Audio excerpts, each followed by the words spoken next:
Chicago, the Windy City. Thanks to popular culture, we often think of it as that legendary tough town of mobsters and those flappers from the Jazz Age.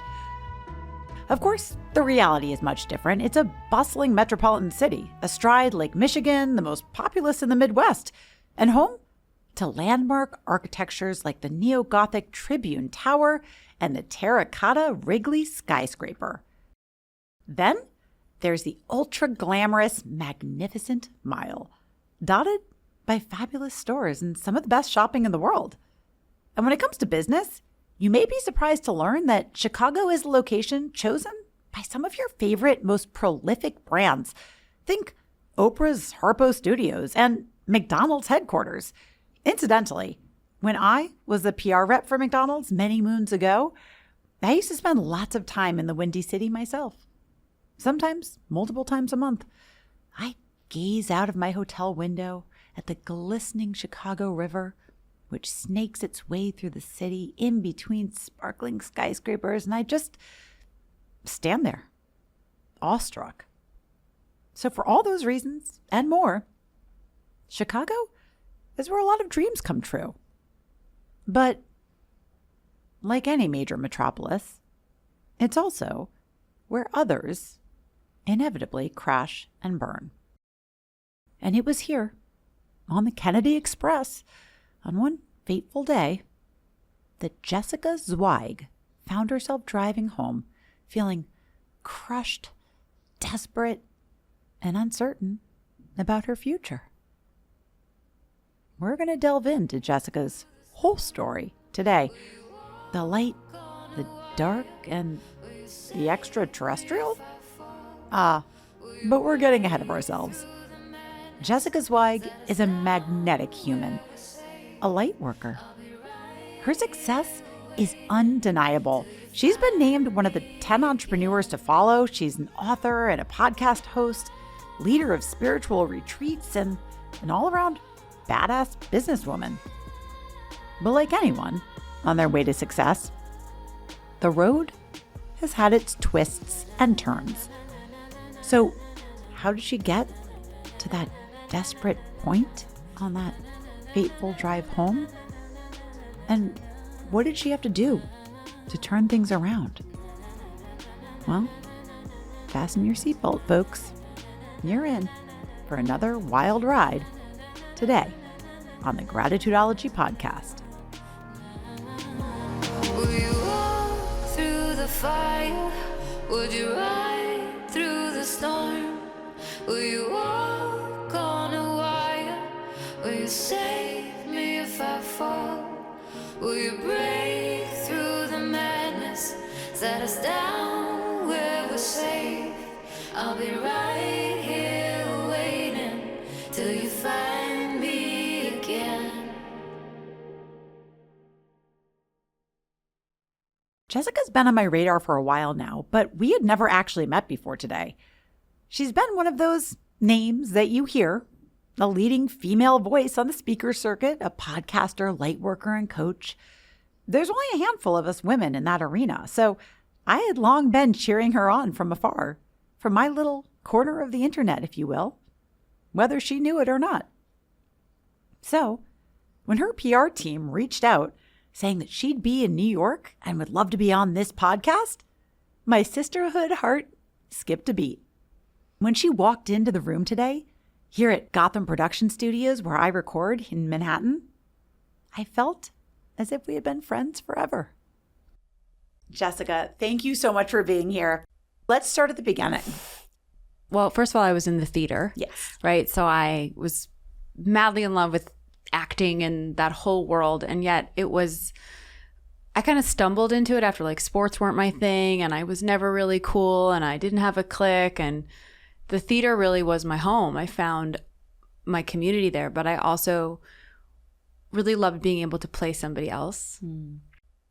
I was really gawky. Like I went from like the age of 11 to about 22. I'm not exaggerating, like my gawky phase. So I was overweight. I had bad acne. I had really curly hair that my mom, God bless her, would brush before I went to school and like it would frizz. we were coming up as self-made people in a very affluent community, and I didn't have cute clothes. My mom shopped at TJ Maxx. Like I wanted to hide. Like, the boys were mean, the girls were mean.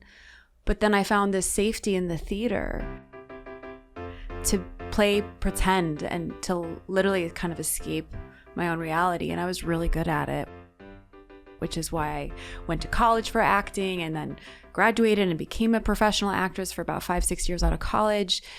But my youth was really challenging. You know, I give my parents a lot of credit. I graduated from college, went to become an actress. But by that, I really mean I went into waitressing and nannying and temp jobbing and really was trying to find myself through my early 20s. And then I got a temp job at a gym, and I met a girl, and we became very fast friends. Like, within 2 months, we decided to go into business together after knowing each other for like 2 months. But we made it 7 years. What ended up happening was we got this spark of inspiration for like a food and fashion and lifestyle blog for women in the city of Chicago. And this was in 2008, when the internet and digital marketing and social was really just beginning. And we created this platform. We called it Cheeky Chicago, and it absolutely exploded. It became the biggest online platform for women in the city. We published like 35 articles a week. We worked with major brands. I was in that world back in the day and hosted sick parties every month, like a really beautiful and sparkly, successful kind of business on the outside. But on the inside? It was a shit show. I mean, we were really, unfortunately, we had a toxic partnership. We weren't really making money. We raised money. We went through a couple seed rounds of fundraising, and we were this female-only brand in the city. And Chicago, which is where we came up, was a very masculine market, very tech, software-focused, healthcare. We were an anomaly. And I just remember there were a handful of, unfortunately, male investors who wanted to sleep with me and were really gross about it. And you hear those stories, and I experienced that firsthand, and just remember feeling so disempowered and so disheartened. We really struggled raising money because we were young girls. We had an amazing model.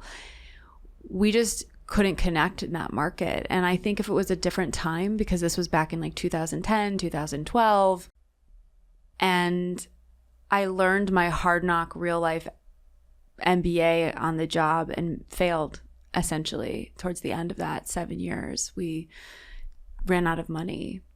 And I ended up walking away from it, you know, really to follow my own calling, which I had made a beautiful mess, but it was also a beautiful brand. Yeah. And yet I was done playing the role. Then. Yeah. And so it was just a real learning lesson on many levels, but it was honestly so much fun. I went out 5-6 nights a week. I was single. I was partying. I was hitting up every party. I was invited to them. I was hosting them. I built my network. I built my brand. And it was a really beautiful journey. I don't regret a thing. Even the dark, hard, really painful rock bottom, which is really where I reached at the end of that Cheeky chapter. So this project left you out in a pretty rough place. Back to those party days where I was, you know, living my best life. I wasn't. I was drinking. I was sick. I was stressed. I had all of this inflammation in my body. I started getting chronic sinus infections. I had to have surgery on my sinuses. It was horrible. That was the culmination of like my rock bottom. I was financially broke, mentally not well, and physically really sick. And I wanted to go back to Cheeky. I wanted to go back to my hustle right away. My body was healing. It was like, no, girl, you're going to stay in bed and rest for like 2 months. And I had somewhat of a nervous breakdown sitting with myself in that moment. And I got out of the house one day. I had to get some fresh air, went to a park, dropped into a meditation, and I looked at this tattoo that has been on my wrist since my early 20s. And I heard a higher voice, my highest self, say to me, you need to change your life. You need to stop pretending to be the cheeky girl. That's not you. And learn how to simply be. And when you do that, your whole life will change. But Jessica had more pressing problems to deal with. financial worries that were bearing down on her. Her idea for a company named Simply Be would sit on the back burner for a while longer. I was at home in my apartment in Chicago. I had like a negative $117 in my bank account. We were in $75,000 worth of credit card debt. I had no money in the pipeline. I had no money in business or checking. And I kept getting these notices from AT&T that they were going to shut off my phone because I couldn't afford my phone bill. It was like $250, $300. It was overdue. My parents lived 45 minutes north, and I got in my car and I drove to my parents' house on a Sunday morning. They had no idea that their daughter was going through any of this. And I asked them to help me. I'm going to get emotional thinking about it. And my mom and my dad, they were like confused. You know, they weren't mad. They weren't disappointed. They didn't understand. I was driving on the 90-94 highway home. I felt like I was nothing. And I just started getting this download, like, what do you have? What are you grateful for that you have in your life? And I just started speaking to God in my car. Like, okay, I have a roof over my head when I go home. My dogs will be waiting for me and they're going to be happy to see me. I'm grateful for that. I love writing with blue pens more than I like writing with black pens. And I own a lot of blue pens. I'm grateful for my blue pens.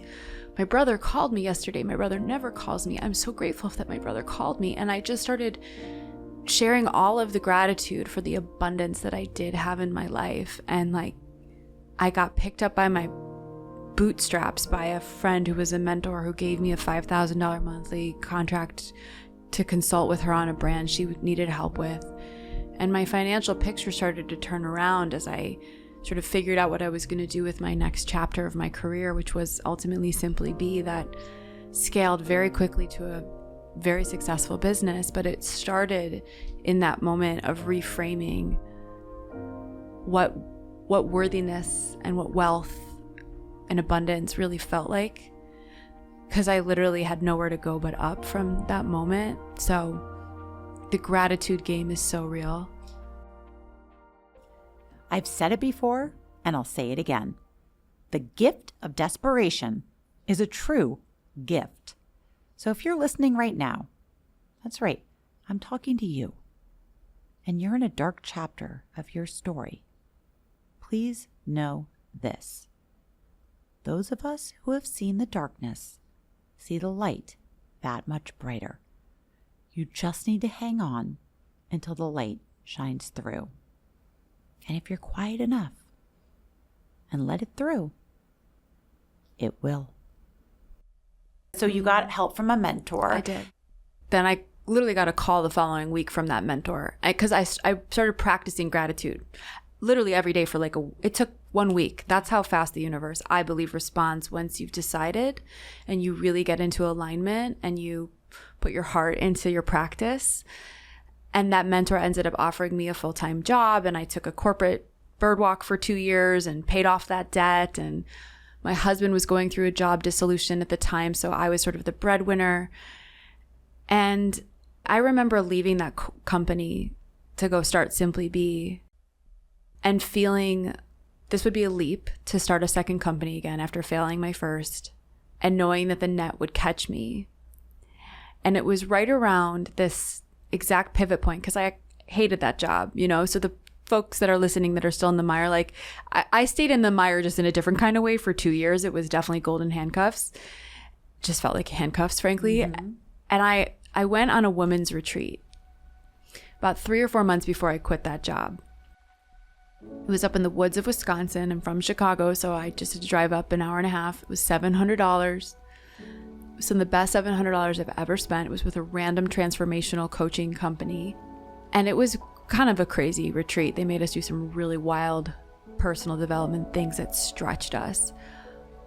But the takeaway, the end of that retreat, it was 2 days, was the biggest unlock I've ever had that really started my Simply Be, like why I'm actually probably sitting here talking to you. And that was that I am radically responsible for my entire life. That was such a revelatory understanding that I'm not a victim to anything. It's all up to me. The good and the bad I was pointing fingers, like I often say point one finger at one, you've got three pointing back at you. Like I blamed my husband for his fear for not wanting me to quit that corporate job. I blamed American Airlines for my misery because I traveled so much and flights were never on time. I hated my boss that was looming over me, keeping me stuck in that corporate job. There was another potential opportunity that I wanted to maybe go work for and they couldn't fundraise and I was mad at them. And I was like, Jessica, your life is up to you, babe. You're in the driver's seat. And so even in the dark, which I have been through a lot, it's the whole foundation of my new book, I always came home to that truth that it wasn't happening to me. It was all happening for me. And if we can drop into that knowing even in the midst of it, especially when we're in the midst of it, I think that's really where the empowerment comes. It's such a light worker way to describe it too. It doesn't feel great to be told, just find a lesson. It's like the most obnoxious thing to be told. Yeah. So you have to really kind of come to that on your own. Yes. It's not something someone else can tell you to do before you're ready. But it sounds like because you had the gift of desperation, you were ready. I say that Simply Be the business and the idea like sat on a shelf for 2 years and looked at me. And then I went to that retreat and I got the courage because I was so freaking miserable.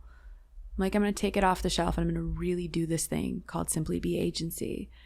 And I leaped and the net caught me for sure. So walk us through that, because I know that has been a ride and there's an exciting end to that story. Yeah. So if there's somebody right now that's just like, there's everybody right now that just has a dream. Yeah.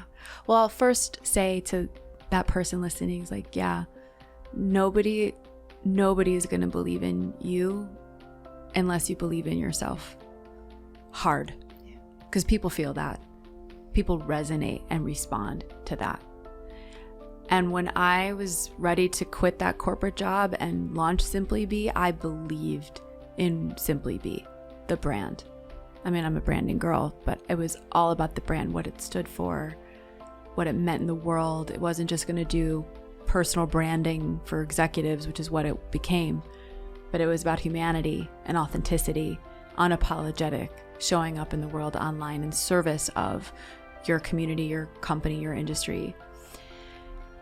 And I mean, Jamie, I had 2 retainers before I quit my corporate job. My husband was freaking out. I had a 6-figure salary with bonus and a credit card, corporate expense and benefits. And I was like, he's like, you're going to go do this again? You buried us the first time. I had 2 clients. They were each paying me about $1,500 a month in retainer. So I had like $3,000 in retainer, and that covered my rent and groceries and bills, but like barely. I was, living in a big city of Chicago. But I just doubled down on the brand, which was me, which I was the spokesperson for. $3,000 a month became $10,000 a month, became $40,000 a month very, very quickly. And I hit 7 figures in revenue in less than 18 months. And I look back because I really didn't have too much of a model and a strategy. And I did have a website. I had services. I was basically consulting, high-level consulting. And then my clients kept asking me to execute on certain things. So I hired freelancers, and those freelancers became full-time employees. And all of a sudden, we were a full-service agency. And I really went deep on this concept of authenticity that everybody seemed to resonate with. And our clients were seeing results, and I was building a really beautiful culture. I loved becoming a leader and a CEO of a company. And then I got an idea to write a book, and I did. Jessica wrote her first book, Be, a no bullshit guide to increasing your self-worth and net worth by simply being yourself. And it was huge, and it doubled my business in a year. Tell us, so if there's people that don't understand what a consultant or a brand expert would do, what types of clients did you have, and what were you helping them to do? It's a really great question. So in the beginning, we were like everyone to everything, because in my view, I'm like, everyone could use a personal brand. Sure. Take that home. But we were scattered, right? We were doing kind of all the things for all the people. But at our core, we were a brand identity and strategy and brand management agency. So you'd come in, really well known, and we'd refine your brand identity. You'd come in completely unknown. We'd build your brand from scratch. We'd create a strategy that scaled your visibility and your platform via core content. We'd produce your podcast, manage your social, and do your PR. So we were full service in that sense. We'd build your website. We could handle your photo shoots, your headshots. We were a team of 30 people at our peak. Wow. Yeah. It's a big company. It was a big company. Yeah. And then as we got bigger, we had to refine our target market. So by the end, we had really honed in on like the tech CEOs, the software companies, AI, recruiting, food and bev. We did like a really powerful analysis of target ICP, ideal client profile, in 22, and didn't pivot per se. We expanded and went deeper. We unfortunately found that some of our more like famous clients and, you know, celebrity clients weren't always the best clients. We really found our niche, I should say, in the corporate tech B2B lane for executives and founders and CEOs. So by the time I sold the business, the book really was an accelerator for the scale. We had served close to 700 clients.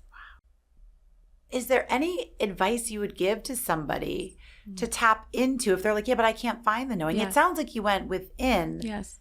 The gratitude almost, it felt like watering the flowers of the gratitude. Yes. It grew the knowing. I mean, I've been on a journey since I started the business and being, you know, on purpose and knowing it. Because there was a period with Simply Be that it stopped feeling fun. Yeah. But to your question, if someone's like, well, I don't know what that thing is, how do I know? No. I have found, and this is really the basis of my whole second book, that really you have to find what brings you joy. Yeah. Joy is the way. Joy is medicine. Joy is our birthright. Joy gets us into alignment. And alignment makes us magnetic. So let's get to the really fun part. Okay. So let's talk about the exit and let's talk about all of the light work that you're doing. And I want to go deep into the book. 5.5 years in, Simply Be took off, Jamie. It was a rocket ship. I had built a business before with Cheeky. While it failed, I learned a lot of incredible lessons and applied those learnings. So like I was able to really get my profitability right, my team right, my culture right, my strategy for marketing right, like quickly. But you did it on intuition. You didn't have to go to business school. No. That's what's important for people to hear. Yeah. I did read a book I recommended to everybody called Traction by Gino Wickman, which gives you a true roadmap of how to build a business model and a business plan for an entrepreneurial type of business. I read that book in 2 days. It like lit my circuits up. And I'm like, this is how I'm going to do this thing. I feel like I also hit it when the iron was hot when it came to personal branding. This was like in 2017. Now everybody's talking about it, but we were kind of a novelty back then. No one was really offering it as a service. So I just was in the right time in the right place. I was on purpose. I learned on the job some hard lessons with Simply Be, but it was really revealed to me that I am meant to be in that role and I can handle it to a degree. I put some really amazing executive people around me. I hired a COO. I brought in a CFO. I put in place a board. I don't have to do that as a privately held company, but I wanted a quarterly check-in with experienced, seasoned people who had been there and done that. So I really buttoned up my business, hired a consultant to help me with SOPs and process. But because it was such a rocket ship, and because I had gone broke, and I had been all of a sudden making all this money, my nervous system couldn't hold it all. I really was never truly in abundance. When I look back at the Simply Be era, I was constantly running from scarcity. And the business blew up in 21 with the launch of my first book, Be. And I went from 9 people to 25 people in less than 12 months. So I had a massive payroll. I was the main business development breadwinner. I made it rain. So I was holding up the sky, trying to manage the company, being the spokesperson for the book, on airplanes every month, hosting my own podcast, trying to have a life, be a wife, take care of my body. And in January of 2022, I moved down to Nashville with my husband. We rented an Airbnb for a few months in the winter. on 10 acres of land. And I make that point to be for a reason, because I had been living in the concrete jungle of Chicago. And I get down to Nashville in the winter of 22, and I start unraveling. It seems life wasn't done throwing Jessica curveballs quite yet. I couldn't leave the house. I had no energy to shower. I cried every day, all day. And I just kept saying to myself, I think I'm just really tired. I'm so tired. I had no energy and I was dark. But I couldn't put words to what was happening to me until I had a session with my therapist. And she diagnosed me with situational depression from the burnout, because it was real physical, mental, emotional depletion. I'd run my body into the ground towards the end of that Simply Be chapter. So long story short, 22 was brutal, dealing with burnout, depression, rage. And at the end of that year, I actually had to reorg my company. When you hire up that fast, you hire, unfortunately, the wrong people. I had to fire 3 of my leadership team, reorg my entire company in Q4 of 22. 22 sucked. And then I had a trip planned to Egypt. Fortuitously, I planned this trip a year before. And I remember getting on this airplane to Cairo and feeling like, I don't know how I'm going to make it through a 2.5 week spiritual pilgrimage. My soul was cigarette ash. I hated my business. I wanted to burn it all down. And I'm a very spiritual person. I've been on the path for a long, long, long time. And Egypt, I say, chose me as much as I chose it, because I went to that country and I died in that country. I had a full-on identity and ego death in that country. And I came home a new person. And it's actually the opening section of my book. The introduction is called I Am New, because that was the only way I could describe myself and how that experience was when I came home. So I had to pause a bit at this point, because clearly this was a critical turning point for Jessica that we needed to unpack. What does she mean that she died in Egypt and came back a totally different person? What was the actual situation? Was it, is that like a psychedelic experience? No, it's a great question. People might wonder that, because you hear ego death a lot when talking about psychedelics. There were no medicines in Egypt. I have done psychedelics quite a few times, and so I know the feeling very well. There's no real way to describe what happens to you in these temples. These temples are alive. There's frequencies in their walls. I had full-on hallucinations and psychedelic vision and clairaudient messages from the goddesses, white light activations where my body dissolved into the ethers, like that kind of thing. And we went to like 9 temples. It's a recollection of your codes, your truths going through these temples. And 2023, I could talk about Egypt for like hours, but 2023 was really the beautiful aftermath of that trip, where I fortunately had hired a very effective COO right around that time who got me out of the weeds. That was such a divine blessing. And then I started playing again. I had space for joy. I started healing my nervous system. I got this second book deal. I wrote this book in 3 months. It was so creative and juicy and flowy and fun. I started hosting retreats for women across the country, and for fun, again, just because I wanted to be in community with women, and they sold out in less than a matter of weeks. And then this company over the summer called Hawk Media emailed me wanting to know if I would sell my business. And I was so ready. They had actually emailed me a few times throughout the years, and I was never ready. But my business was in a better place. We were operationally humming. We had the best clients. My team was incredible. I hadn't had any attrition in like 2 years. We were like really in this sweet spot. And I say to founders who are interested in selling your business, like, your business has to be ready for sale. It has to be an asset, not a lifestyle business. And I had built an asset, but you as the founder have to be emotionally, mentally ready to let go. And I really was. So it all aligned very divinely, and sold the business officially, signed my papers in December of 23, announced it January 24, and it's been a whole new life, Jamie. So now you are at this really amazing point, and it definitely seemed from social media, from me, the viewer, to just be all like joy. Was there any emotional hangover, or were you just so ready for what's next? Oh, there was definitely an emotional hangover. The announcement, I feel like I broke my corner of the internet when I announced I sold my business in January. Rebranded my life, launched my own website, rebranded my podcast. Really am now putting myself out there as a teacher, as a coach, as a, author, doing my own personal brand, no agency behind me. And there was a peak in like February, and March and April were really hard. I work with a coach myself. I feel like you always have to keep your game on. And this is the spiritual kind of side of me coming out, but I'm very much like a quantum manifester. Like you just like go up and like you move at the speed of light.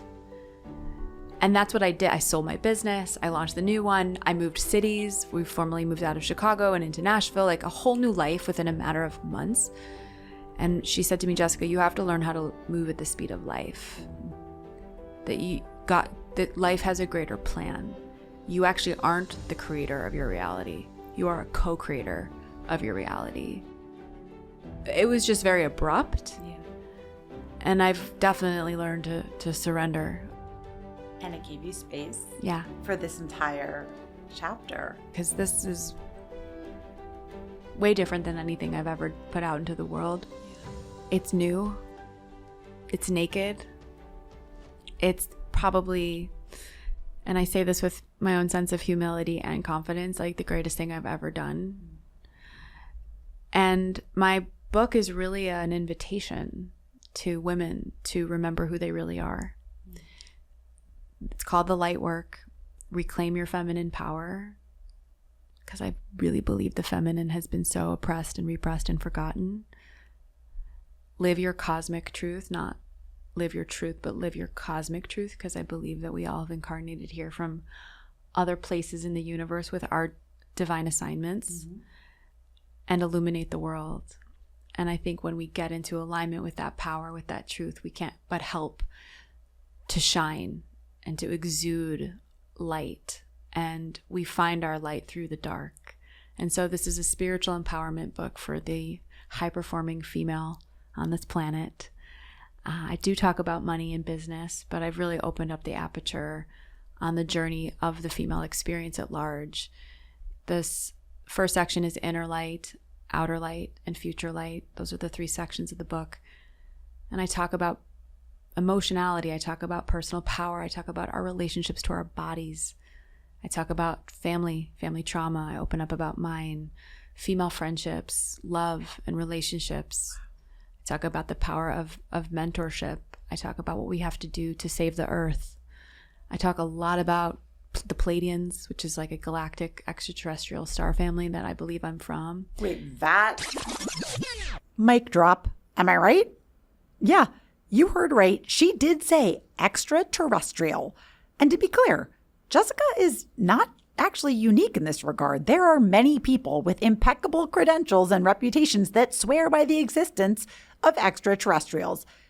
As a matter of fact, the most recent Gallup poll shows 4 in 10 Americans believe UFO sightings to be alien in nature, and a whopping 75% do believe in the existence of alien intelligence out there in the universe.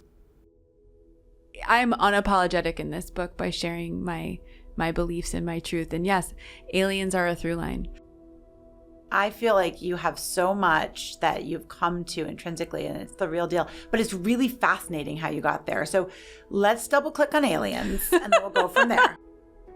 The Pleiadians, which are an extraterrestrial star family in the Milky Way galaxy. So we're in one galaxy of trillions of galaxies, and there's billions and billions and billions of stars and planets in our one galaxy alone. I'm not an expert on all of the extraterrestrial star families. I know that there's the Sirians, there's the Arcturians, there's the Minnetonкans, there's lots of different life in our galaxy. The Pleiadians are the family that I have connected with the most. I had a reading many years ago with a healer, a shaman, like a journey through a meditation, that I'm from there. And when she reflected that to me, I'd never heard of them before. I was like, this sounds kind of crazy, but it really feels true in my body. So I'm going to go deep and learn who they are. And the Pleiadians are the original bringers of light onto this planet. They helped to form humanity 200,000 years ago-ish. I believe we're all kind of hybrids, and there was been, from the very beginning, and it's playing out right now if you look at the world, like a fight for humanity, like a fight for control over humanity, the light and the dark. And the Pleiadians came in to design us as sovereign, limitless co-creators, here to experience bliss and joy on this planet. The biggest thing that I will say about the Pleiadians is what they've taught me about light. What is light? Light is at its core information. Darkness is lack of information. When we turn on the proverbial light switch, we can see the information. We can see the truth of who we are. We can see our unique design in our full expression and power. And that is who we're meant to be. That's why we were incarnated here. And the darkness that women feel on an everyday basis is muting and dimming our light, right? It's competition, it's scarcity, it's gossip, it's judgment, it's, self-loathing and body dysmorphia and scarcity. And so I'm just really here to, again, offer an invitation for women to really look at the dark, to turn the light on so they can see it and choose a different story. Yeah. So that's a little bit about the Pleiadians. Well, I always say my kind of tagline is that those of us who have seen the dark see the light that much brighter. Yes. And that's how I came to tell my story, is by making my mess my message. Yes. But only once you've healed.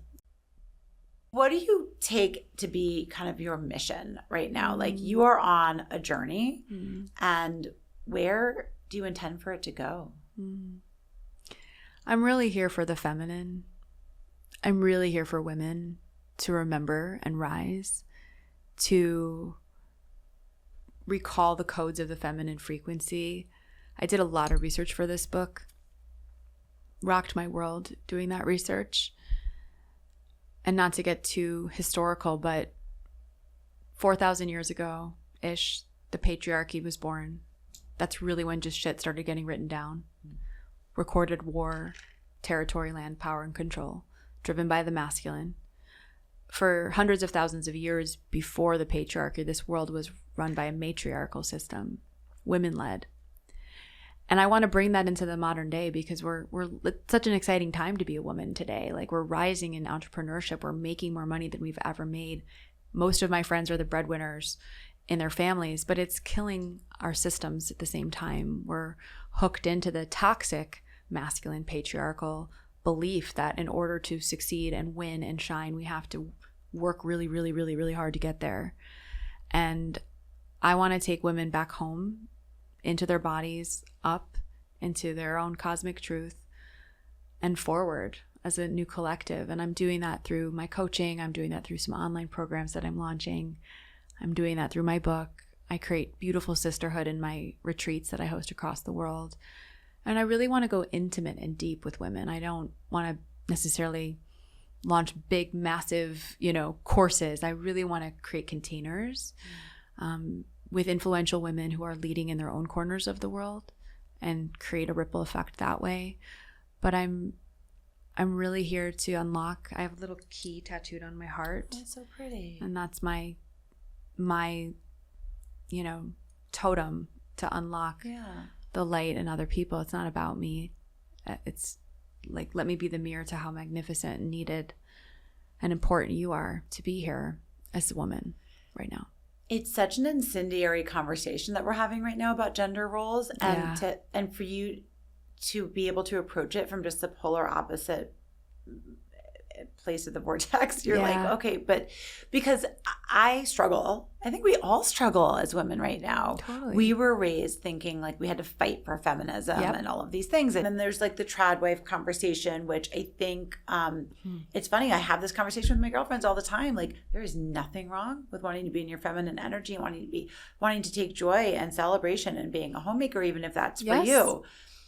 However, there's a piece of this conversation that's gone back to I will be dependent, I will be submissive, because it's such an important conversation. Yeah. And I feel like you have the answer that I've been trying to figure out in my own mind. Yeah. So maybe there's some words, some vocabulary that you could put to it. I would say to any woman listening, and for you listening, you should love to work. It can be very regenerative. It doesn't have to be depleting.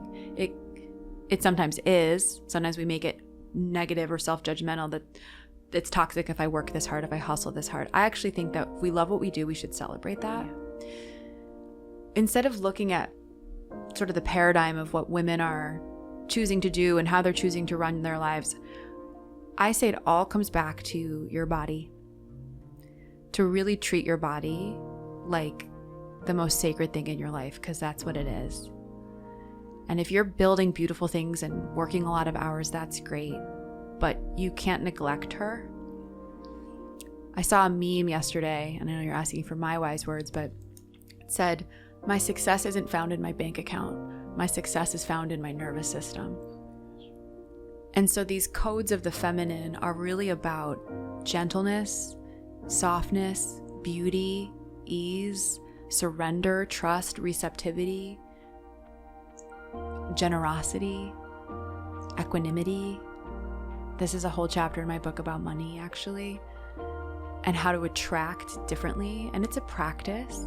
And that's not to say that the feminine isn't fierce as, look at you, look at me. Like, we are so powerful, and we need those, what I would call divine masculine values of assertion and leadership and action and creation and fire, although there's aspects of that that are also very feminine. And to find that dynamic and harmony within ourselves. And I just think we're overriding our bodies so much. And when we really honor and prioritize, last thing I'll say, I had the best week last week. I sold all this business. I'm like on fire. I was thinking all weekend about my to-do list, because that's what I do. Had a fun weekend with my husband, and I had this massive to-do list. I love Mondays. I woke up excited, went to bed excited to start the week. I woke up on Monday morning and I felt sick. I felt a little run down. It came out of nowhere. I was off physically. Wasn't like crazy, but something was off. My body was still tired.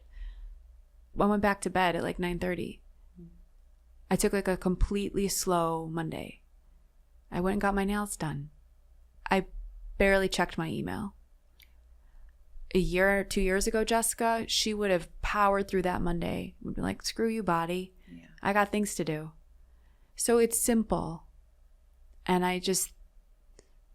I'm providing an invitation for women to remember their feminine bodies and to treat them with way more reverence and love and gentleness and compassion.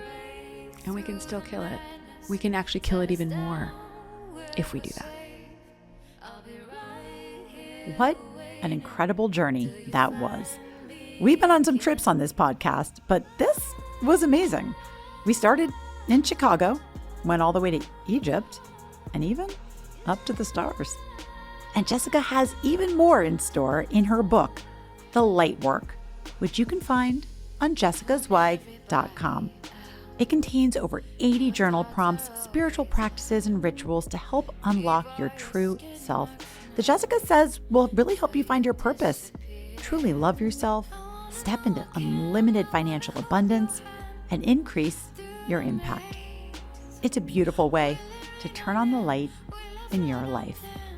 And of course, you can follow Jess's journey on Instagram at Jessica Zweig. That's all for today. Remember, if you like what you heard, if it impacted you in any way, and if you think it's a message other people in your life might like to hear, I'd be so grateful if you'd give me 5 stars, leave a quick little comment. Those things really help.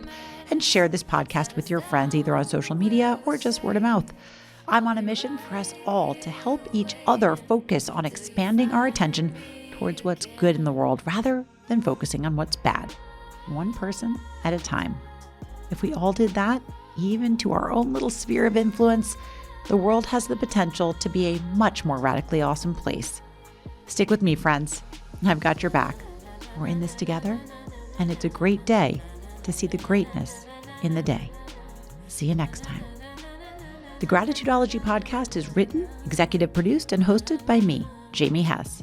Sound design and studio production by Gotham Production Studios. Our theme song is Maze by Hills, sung by Nadia Ali. And don't forget to follow us on Instagram at Gratitudology. Will you walk through the fire? Would you ride through the storm? Will you walk on a wire? Will you save me if I fall? Will you break through the madness? Set us down where we're safe. I'll be right